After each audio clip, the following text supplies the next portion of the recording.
Hi, my name is Gary Menon, and I worked with Sydney Pinenberg and Amber LaTraverse to bring to you today our National History Day topic, which is the French Revolution.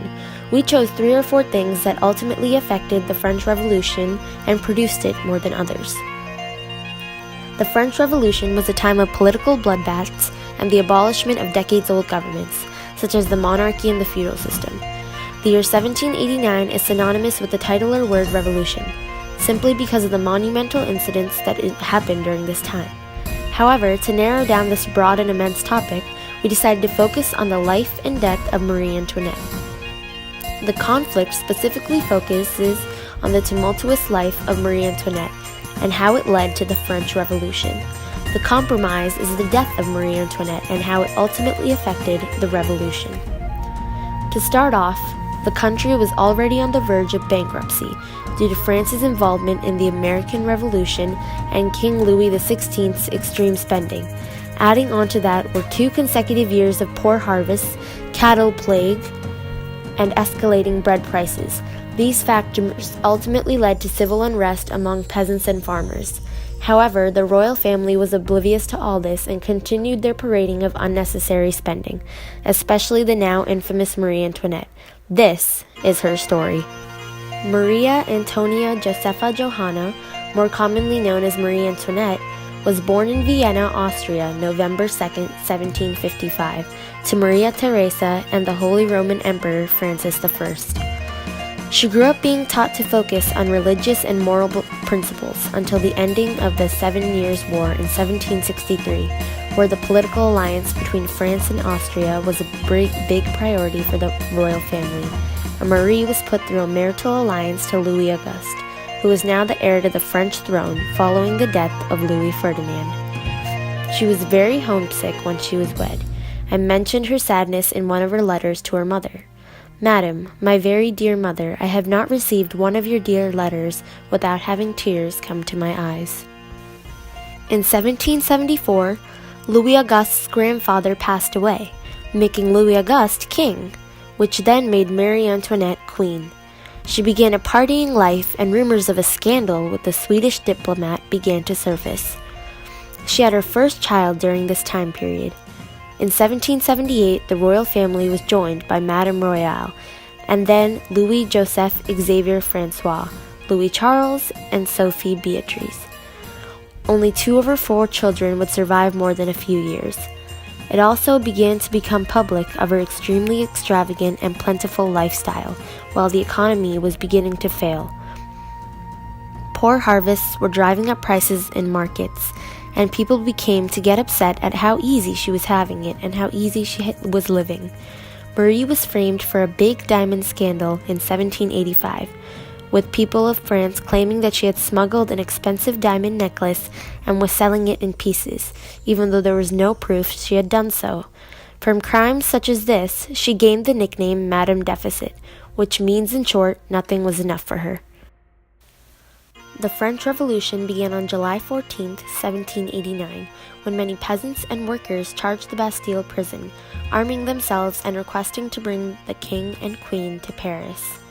Marie had so far successfully kept Louis XVI, her husband, from giving in to abolishing feudalism and the monarchy.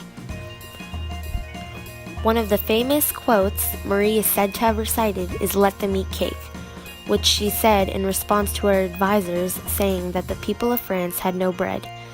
Historians, however, now have proved this false, since there is actually no proof that she has said this. On the night of June 20th, 1791, Marie Antoinette and her rumored affair partner, Count Axel von Fersen, helped the royal family in an attempt to escape.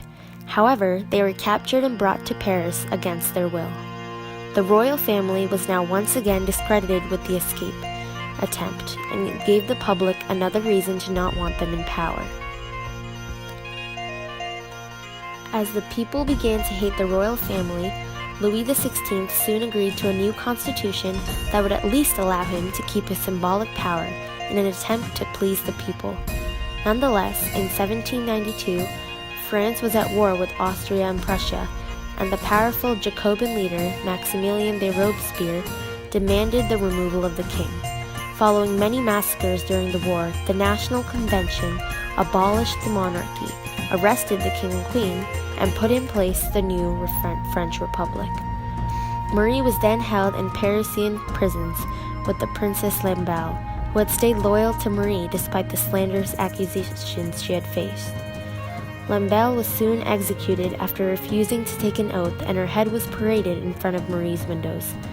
Louis XVI was then executed by order of the National Convention on January 1793. Marie was then transferred to the concierge for confinement.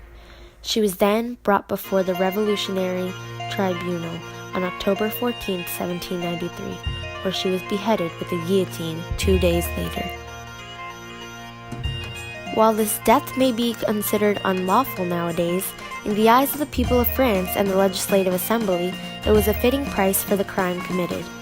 Marie Antoinette was condemned to the fate of the guillotine for 2 reasons: high treason and crimes against the state.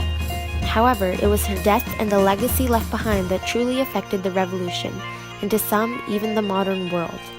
Succeeding her death, a power battle ensued between several European powers, causing France to enter a violent and bloody term.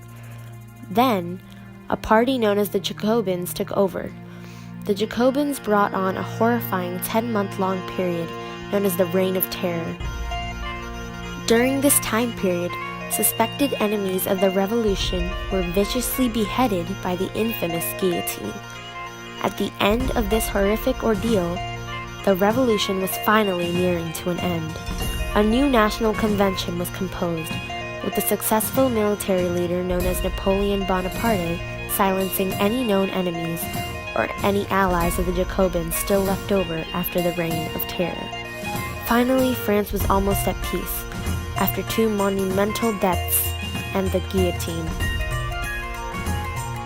Throughout her eventful life, Marie Antoinette was criticized and framed and defamed many times. However, as Thomas Jefferson once said, "I have ever believed that if there had been no queen, there would have been no revolution." Thank you.